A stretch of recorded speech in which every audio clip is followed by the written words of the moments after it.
of you. So today we will start our chapter number 11 in EVS and our chapter name is pollution. So let's get started our chapter now. We need to pure air to breathe. देखिए हमें सांस लेने के लिए शुद्ध हवा की आवश्यकता होती है, पीने के लिए साफ पानी की ज़रूरत होती है और and to wash and clean soil to grow food crops. और हमें पानी की आवश्यकता किस लिए होती है? धोने के लिए चाहिए होता है, पीने के लिए चाहिए होता है, ठीक है, और साथ में फसलों को उगाने के लिए भी पानी की जरूरत होती है। Air water and soil along with plant animal and humans form our natural environment. हवा, पानी, मिट्टी और उनके साथ में पौधे और जानवर, ये सभी मिलके क्या बनाते हैं? ये हमारा नेचुरल एनवायरनमेंट बनाते हैं। नेचुरल एनवायरनमेंट यानी कि हमारा प्राकृतिक वातावरण। Among them, air, water and soil are main resources for the survival of human, animal and plants. उसी के साथ में हवा, पानी, मिट्टी के साथ में जो मतलब ह्यूमंस का, एनिमल्स का और प्लांट्स का जो सर्वाइवल का जो कारण होता है, ये सभी भी मुख्य माने जाते हैं। तो अब हम बात करते हैं पॉल्यूशन के बारे में। पॉल्यूशन को हम बोलते हैं प्रदूषण। Contamination of air, water and soil with undesirable amount of harmful material or harmful form of energy is called their pollution. देखिए जब हमारी मिट्टी हो गई, हमारा पानी हो गया और हमारी एयर हवा हो गई, उसके अंदर हार्मफुल केमिकल्स का मिक्सचर आ जाता है और उसकी वजह से वो हमारे लिए बहुत खतरनाक साबित हो जाता है, तो उसी को ही हम पॉल्यूशन बोल देते हैं। यानी कि जब हमारी मिट्टी में, पानी में और हवा में जहरीले पदार्थों का मतलब मिक्स हो जाती हैं सब चीज़ें और ये हमारे लिए हार्मफुल हो जाती हैं, तो उसी को ही हम पॉल्यूशन बोलते हैं।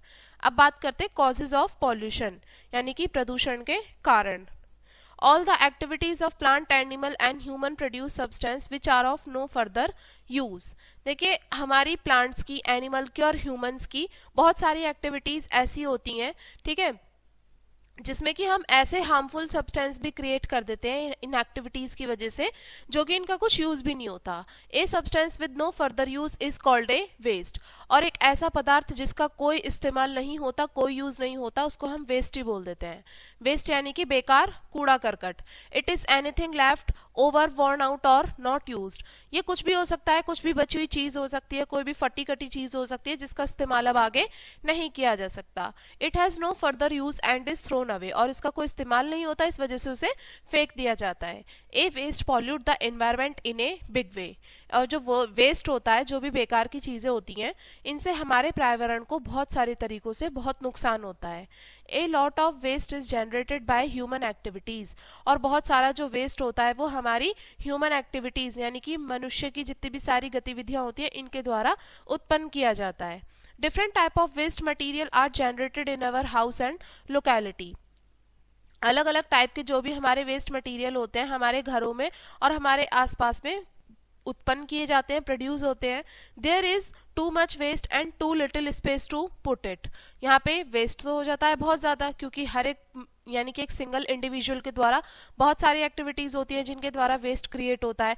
तो अब लगा के देख लीजिए जितना हमारी मतलब पॉपुलेशन है उसके अकॉर्डिंग वेस्ट तो हो गया कितना सारा, और उसको मतलब करने के लिए, उसको कंजर्व करने के लिए हमारे पास स्पेस है बहुत थोड़ा सा, तो इसलिए थोड़ा मुश्किल हो जाता है इन सब चीज़ों को हैंडल करना। We should find ways of not creating too much waste and disposing it safely. तो हमें ऐसी कोशिश करनी चाहिए कि हम ज़रूरत से ज़्यादा कूड़ा ना क्रिएट करें, ना फैलाएं और उसको मतलब ठीक तरीके से, सेफली तरीके से उसको डिस्पोज कर सकें। ऐसी चीज़ें हमें देखनी चाहिए। Early humans could not pollute the environment as much as today. देखिए जो पुराने समय का जो इंसान हुआ करता था वो इतना ज़्यादा कूड़ा करकट नहीं करता था जैसा कि आज का इंसान ज़्यादा करता है। The type of pollution was such that the environment was able to purify itself.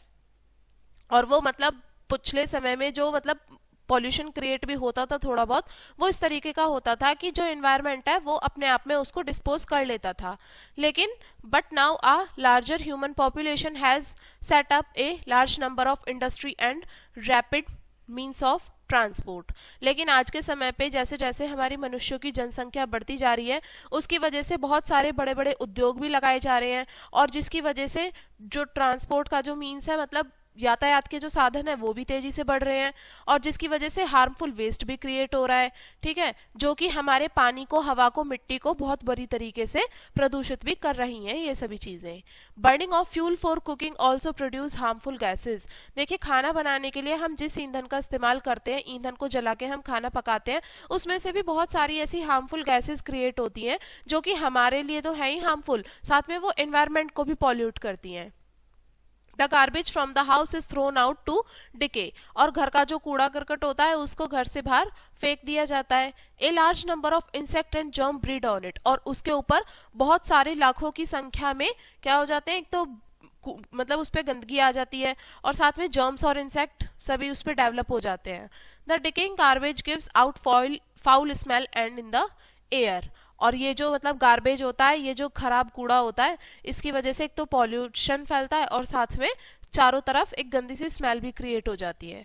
As a result of pollution, human are breathing polluted air, drinking polluted water and eating food grown in polluted soil. अब pollution की वजह से इंसान कैसा है, मतलब एक तो खराब हवा में, प्रदूषित हवा में सांस ले रहा है, प्रदूषित ही जल पी रहा है, और साथ में मतलब ऐसा खाना खा रहा है जो कि किसमें, प्रदूषित मिट्टी में जो फसलें उगाई जाती हैं उसी को ही हम कंज्यूम कर रहे हैं। It is leaded to strange and painful diseases. और इसके क्या कारण हो रहा है फिर, इसकी वजह से जो भी हार्मफुल डिसीज है वो हमें सब लग रही हैं, और बहुत ही दर्दनाक बीमारियां भी हम में आ रही हैं इन्हीं सब चीज़ों की वजह से।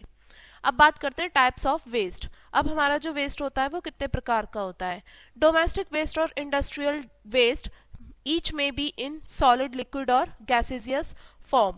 हमारा घरेलू कचरा हुआ, चाहे वो औद्योगिक कचरा हुआ, वो मुख्यतः 2 या 3 रूप में होता है। पहला सॉलिड, लिक्विड और गैस, 3 फॉर्म में। Solid domestic waste is called garbage. जो सॉलिड फॉर्म में होगा घरेलू कूड़ा कचरा, उसको हम गार्बेज बोलेंगे। उसमें क्या क्या चीजें आएंगी, सब्जियों के छिलके हो गए, पैकिंग मटेरियल हो गए, बचा हुआ खाना हो गया, और जानवरों का बचा हुआ लेफ्ट ओवर जो मतलब वेस्ट होता है वो हो गया, और साथ में human decaying plant and animal. और उसमें मतलब जो भी प्लांट और एनिमल का जो मतलब वेस्ट हो गया, साथ में वो सभी चीजें आएंगी। अब लिक्विड डोमेस्टिक वेस्ट को हम सीवेज बोलते हैं। Sewage liquid flown in drain from kitchen, bathroom and toilet. यानी कि जो भी गंदा पानी हमारे किचन से निकलता है, बाथरूम से निकलता है और टॉयलेट से निकलता है, वो सारा हमारा लिक्विड फॉर्म में होता है। Some solid waste are mix in it. और उसके अंदर कुछ सॉलिड वेस्ट भी मिक्स होता है। अब गैस फॉर्म की बात करते हैं। Gaseous domestic waste is called smoke. और जो गैस की फॉर्म में जो घरेलू कूड़ा होता है उसको हम स्मोक बोलते हैं। स्मोक माने धुआं, जिसमें कि carbon dioxide, carbon monoxide, nitrogen oxide, sulphur dioxide, ये सभी हार्मफुल गैसेस कहाँ से क्रिएट होती हैं, हमारी रसोई से। जो हम खाना पकाते हैं ना, उसमें जो गैस जलाते हैं, गैस सीएनजी हम बर्न करते हैं। सीएनजी क्या है, सीएनजी भी तो एक नॉर्मली एक फ्यूल ही है। फ्यूल को जब हम बर्न करते हैं खाना पकाने के लिए, तो उसमें से हार्मफुल गैसेस रिलीज होती हैं ये सभी, और ये हमारे लिए तो हार्मफुल है ही है, साथ में ये हमारे इन्वायरमेंट को भी पॉल्यूट कर रही हैं, ठीक है। और हमारे जो वाहन है, जितने भी सारे व्हीकल्स हैं, उसमें से निकलने वाला धुआं। Processing by product produce in the industries, solid ashes liquid with solid and gas soluble in them and other gases, smoke and fumes। देखिए, जो भी मतलब इंडस्ट्रीज में जो कोई भी प्रोडक्ट प्रोसेस किए जाते हैं, बनाए जाते हैं, उसमें सॉलिड भी आते हैं। सॉलिड में क्या क्या आ गया, एशेज। एशेज यानी कि राख जो होती है उसको बोल देते हैं। Solid, liquid with solid and gas soluble in them. उसके अंदर क्या होता है, उसमें सॉलिड भी मिक्स होता है, साथ में गैस भी मिक्स होती है, और भी अदर सारी गैसेस मिक्स होती हैं, जैसे कि स्मोक और फ्यूम्स। अब बात करते हैं biodegradable and non biodegradable waste. देखिए, the waste from plant and animal and plant product and animal product decaying naturally। देखिए, जो भी कूड़ा करकट हमारा पौधों के जरिए, जानवरों के जरिए, या फिर प्लांट वेस्ट हो गया, एनिमल वेस्ट हो गया, ये क्या होता है, ये नॉर्मली अपने आप खत्म हो जाता है, ठीक है। और इसको हम बायोडिग्रेडेबल वेस्ट बोलते हैं। जैसे कि सब्जियों के छिलके हो गए, कागज हो गए, कॉटन, रुई हो गई, लकड़ी हो गई, ऊन हो गई, बचा हुआ फूड हो गया, है ना, और गाय भैंसों का गोबर हो गया, और लेदर, चमड़ा हो गया। ये सभी चीजें जो होती हैं अपने एनवायरनमेंट पे नॉर्मली अपने आप खत्म हो जाती हैं। लेकिन जो कूड़ा करकट कैसा होता है, प्लास्टिक, ग्लास, ये आसानी से खत्म नहीं होता, इसको हम आसानी से नहीं इसको नष्ट कर सकते, और इसी को ही हम नॉन बायोडिग्रेडेबल वेस्ट बोलते हैं, यानी कि जो कूड़े करकट मतलब आसानी से खत्म ना हो सके, नष्ट ना हो सके, और वो ना तो रीयूज हो सकता, नहीं रिसाइकल हो पाएगा जल्दी से, उसी को हम नॉन बायोडिग्रेडेबल वेस्ट बोलेंगे। जैसे कि plastic bag, glass, bottles. Plastic जो होती है ये खत्म नहीं की जा सकती, इससे पॉल्यूशन और फैलता है। How can we control waste? अब हम समझते हैं कि हम जो वेस्ट है, कूड़ा करकट है, उसको कैसे कंट्रोल कर सकते हैं। रिड्यूसिंग यूज, यानी कि जो यूज होता है उसको हम कम से कम कर दें, हम कम से कम चीजें इस्तेमाल करें। Do without things which you do not need more, हमें वो सभी चीजें नहीं करनी चाहिए जिसकी हमें ज्यादा जरूरत ना हो। When you want to buy a new thing ask yourself, जब भी आप कोई नई चीज खरीदने जा रहे हैं तो हमें अपने आप से पहले पूछ लेना चाहिए कि क्या मुझे इसमें सच में इसकी आवश्यकता है। Thus we shall throw away less worn out things, और हम क्या कर सकते हैं कि हमें बाद में जो पुरानी चीजें हैं पहले हम सोचे कि उसको इस्तेमाल कर लें, बाद में नई चीजें हम लेकर के आए। रीयूज थिंग्स, अब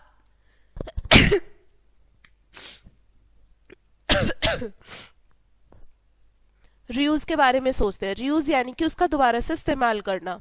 choose those things that can be used again, हमें उन चीजों का चुनाव करना चाहिए जो हम दोबारा से उसका इस्तेमाल कर सके। Use cloth towel in a place of paper towel, paper towel की जगह हमें कपड़े के टॉवल का इस्तेमाल करना चाहिए। Try to put a thing to another use, और हमें कोशिश करनी चाहिए कि हम उसी चीज को दोबारा से यूज कर सके, जैसे glass jar, plastic bottle, plastic bag, cardboard boxes, packing paper, इसको भी हम बहुत सारे तरीकों से इस्तेमाल में ला सकते हैं। Repair and use, repair and use of some item help us save natural resources, हम रिपेयर करके और कुछ आइटम्स को यूज करके हम जो हमारा प्राकृतिक स्रोत है उसको हम बचा सकते हैं।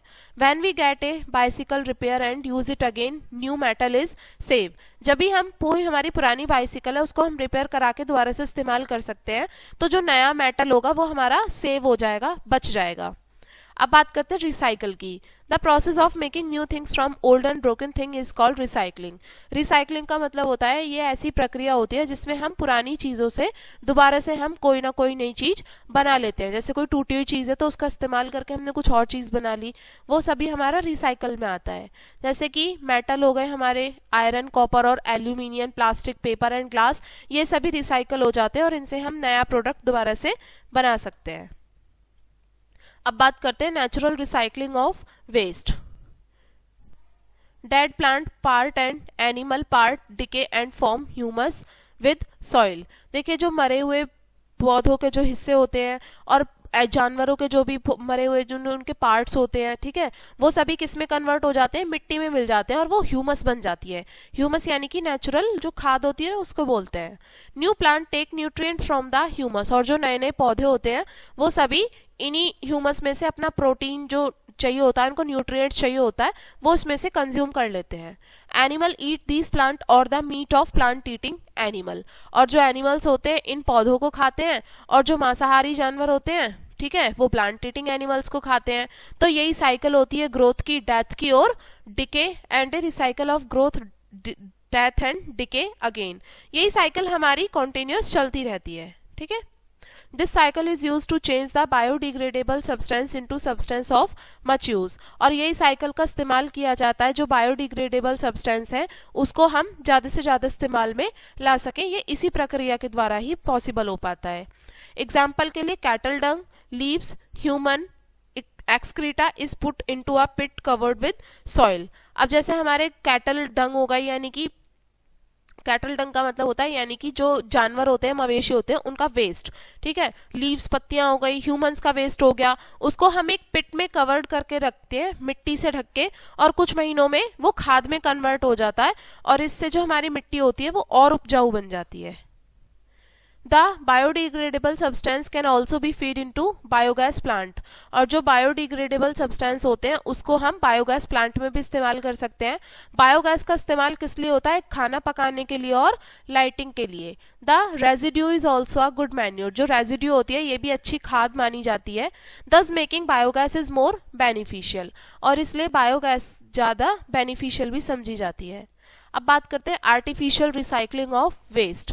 Metal from old tin can and utensil are metal and moulded into new items.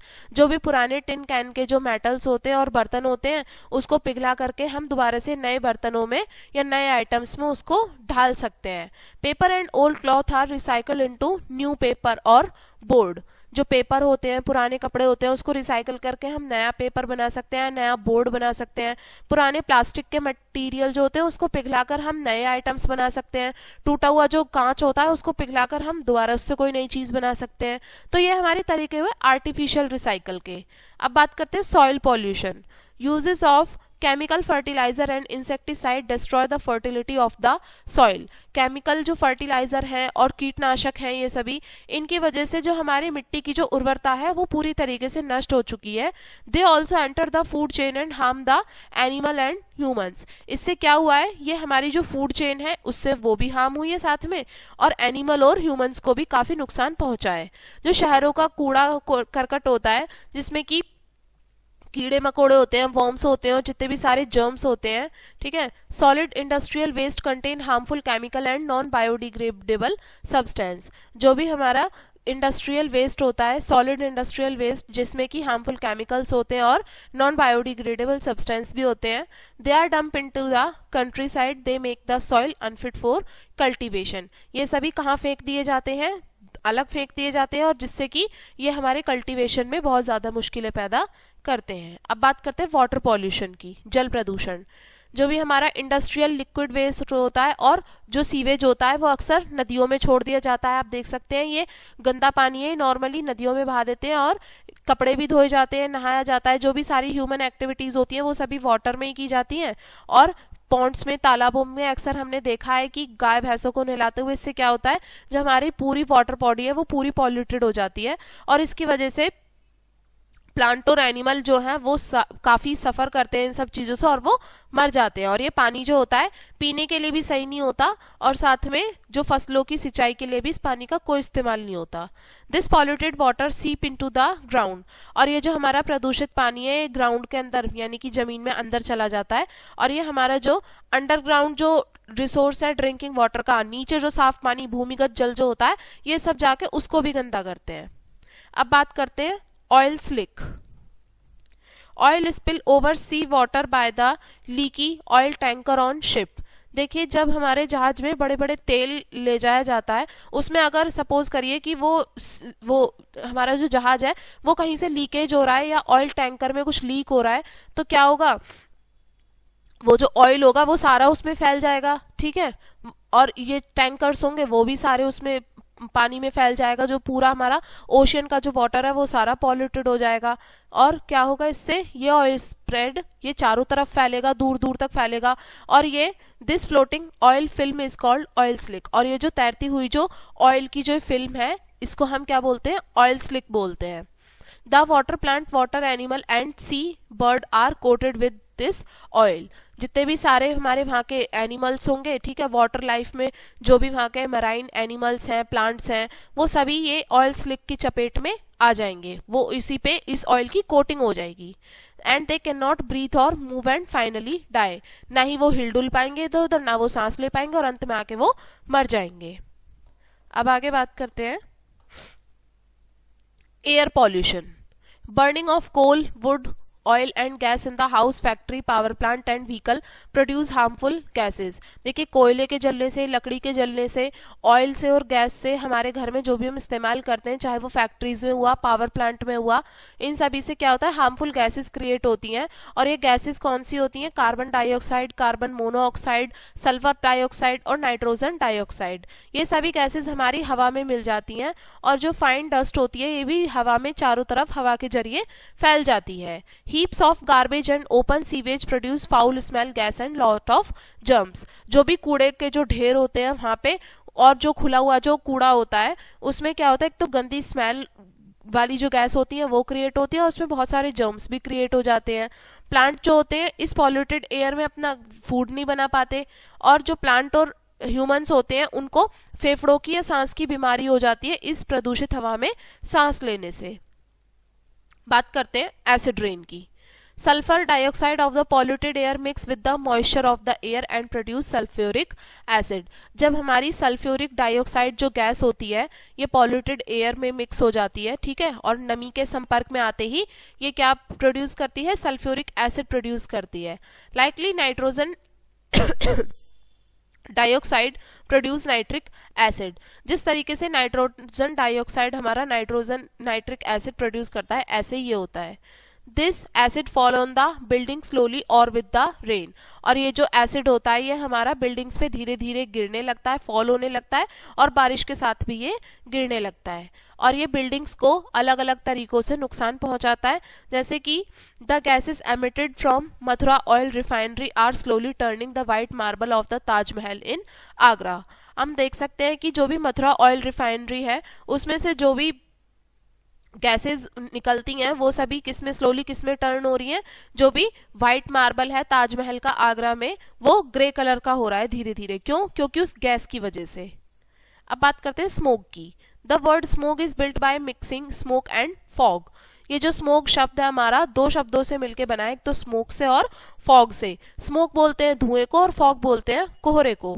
In winter smoke from vehicle and industry mix with fog to form smoke. सर्दियों के मौसम में जो व्हीकल से निकलने वाला जो धुआं होता है और जो कोहरा होता है ये सभी आपस में मिक्स हो जाते हैं और इससे क्या बन जाता है, स्मोक बन जाता है.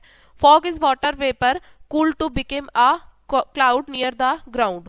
फॉग जो होता है वो नॉर्मली पानी की भाप होती है जो ठंडी होकर हमारे ग्राउंड में आसपास हमें दिखाई देने लगती है.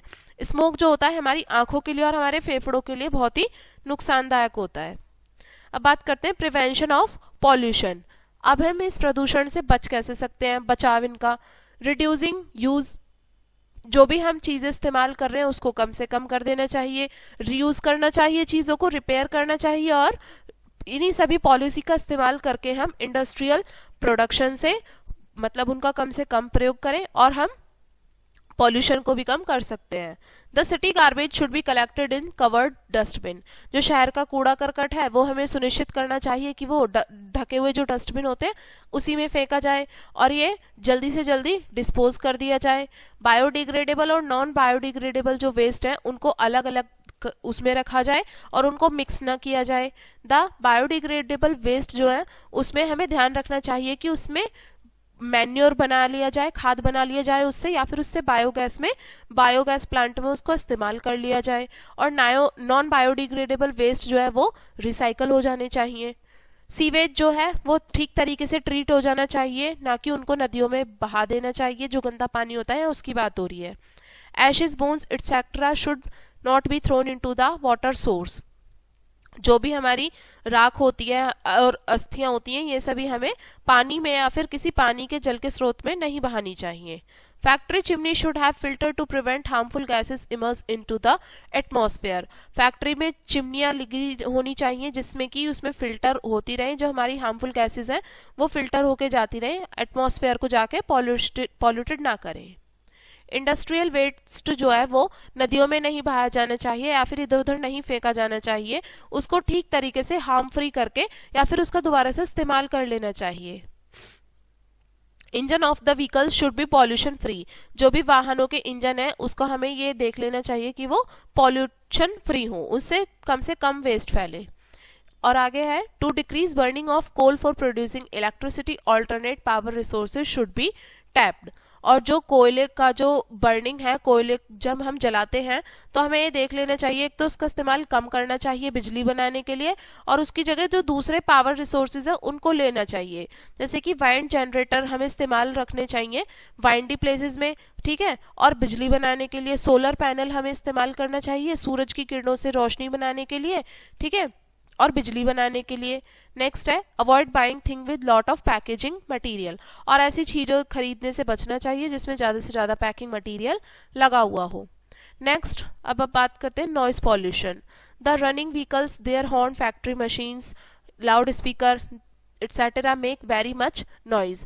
जो भी वाहन चलते हैं, हॉर्न बजता है बहुत सारा, फैक्ट्री की जो मशीन्स हैं, लाउड स्पीकर हो गए, इन सभी से बहुत ज़्यादा शोर फैलता है और ये जो साउंड होती है बहुत ही कानों के लिए बहुत दुखद होती है और इसी को ही हम नॉइज बोल देते हैं. नॉइज यानी कि शोर. Too much noise is causing many year and brain disease. ज़्यादा शोर की वजह से बहुत सारे कानों से संबंधित और दिमाग से संबंधित बीमारियां हो जाती हैं और हम एक जगह अपनी पढ़ाई में भी कॉन्सेंट्रेट नहीं कर पाते इसी शोर की वजह से। जो पेशेंट है वो स्पेशली बहुत प्रभावित होते हैं इन्हीं शोर की वजह से। तो ये था हमारा लेसन। अब इस लेसन के पॉइंट्स डिस्कस करते हैं। First one is air, water and soil along with plant, animal and human form our natural environment। हवा, पानी और मिट्टी के साथ में जो हमारे पेड़ पौधे हो गए, ह्यूमंस हो गए, ये सभी मिलके हमारा प्राकृतिक वातावरण बनाते हैं। Dead plant part and animal part decay to form humus with soil. जो भी मरे हुए पेड़ों पौधों के जो हिस्से होते हैं, चाहे वो जानवरों के हिस्से हो गए, ये सभी मिलकर ह्यूमस बनाते हैं मिट्टी के साथ में। Fog is a water vapour cool to become a cloud near the ground. Fog जो होता है ये नॉर्मली हमारी पानी की भाप जो होती है वो ठंडी हो जाती है और वो हमें बादल की फॉर्म में दिखाई देती है हमारे ग्राउंड के आसपास में। तो ये था हमारा लेसन एंड आई होप आपको लेसन समझ में आ गया होगा। वीडियो को यहीं पे एंड करेंगे एंड थैंक्स फॉर वॉचिंग।